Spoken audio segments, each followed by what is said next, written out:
लग्नानंतर होईलच प्रेम च्या आजच्या भागामध्ये आपण बघणार आहोत.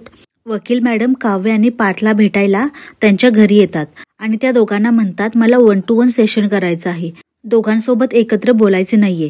पार्थ, तुमच्यासोबत मी आधी बोलेन असं म्हणून काव्याला किचनमध्ये पाठवतात आणि पार्थला विचारतात की कसं झालं, मग तुम्हाला काय वाटतं, काय होईल, तुमच्या नात्याचं भविष्य काय आहे. तेव्हा पार्थ सांगू लागतो, मी आमच्या नात्याला दुसरा चान्स द्यायचं ठरवलं आहे.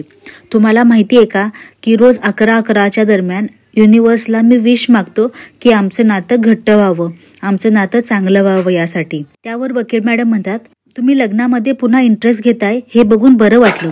पार्थ म्हणतो, हो ना, शहाण्या माणसाने कोर्टाची नाही तर मैत्रीची पायरी चढावी हे मला शहाणपण डिवोर्स फाईल करून आल्यानंतर समजलं.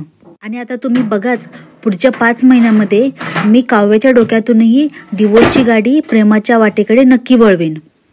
त्यावर वकील मॅडम म्हणतात, पार्थ, तुमच्यामध्ये चांगली प्रगती आहे, आता फक्त तुमच्या काव्याची रिक्षा तेवढी रस्त्यावर आली म्हणजे झालं.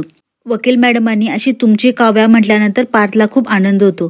तो देवबाप्पाकडे बघतो आणि म्हणतो, माझी काव्या, बाप्पा ऐकतोयस ना, असं म्हणून तो खूप आनंदित होतो.